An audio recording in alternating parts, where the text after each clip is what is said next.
Yeah, you don't call me nasty names, so I like you, Neil. So I've been speaking to a few people with knowledge, and they've seen some of the financing forms in this Elon Musk Twitter deal, and they tell me that this is all going according to plan, believe it or not. Maybe the calculus and the prices changed. They don't want to pay $54.20 with the stock market sell-off, but Team Musk still wants to buy Twitter. And that's because they see it as a tier one asset in his view, and also the news platform of choice in the digital future.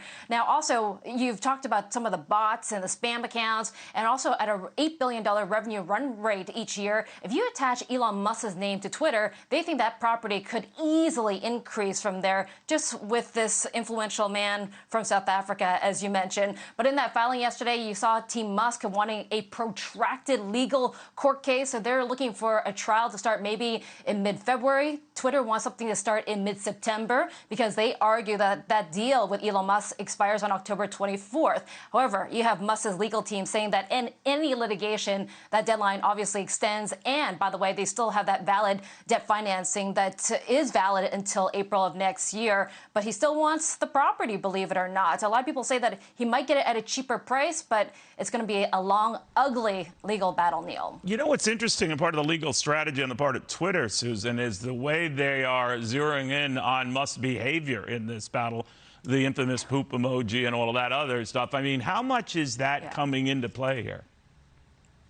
And it makes you wonder why he still wants the property if he's willing to trash and some would say also destroy the brand value in Twitter. So, a lot of people are telling me right now that he still wants the property. He's still looking to maybe expand it beyond what it is right now. Obviously, the spot and the spam issues are the big sticking point. And I thought that legal filing yesterday by his team was a great outline on his thinking, the timeline. Because in April, you have to remember that Twitter actually said that we overstated the number of accounts, these monthly daily active users, for 3 years. And by the way, that Delaware court actually was the one that decided that Twitter should be paying damages because of overstating the number of accounts. And also in May, when he asked for more specific details and how exactly Twitter counts those spam bots, they came up with something very archaic. And for a company that defers to algorithms, Elon Musk is saying, why are you using something like an archaic random sampling survey to decide how many bots are on the platform?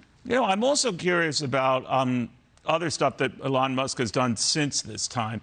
Obviously, it's been agitating enough for Donald Trump to bash him because he has bashed Donald Trump.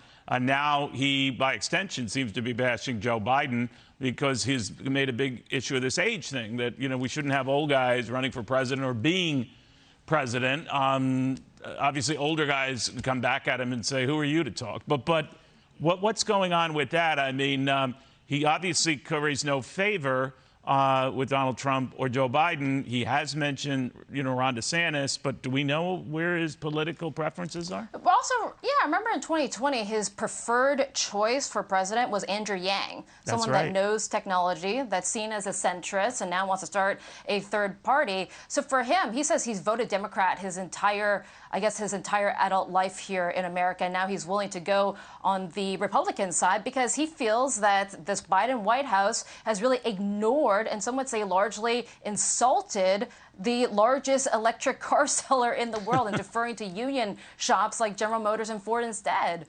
Yeah, I don't know, he's an eclectic character, but no denying his brilliance and no denying his savvy. No denying. All right, thank you. And no denying that with you, Susan. Thank you very much. Good seeing you on a Saturday, no less, young lady. All right, we have a lot more.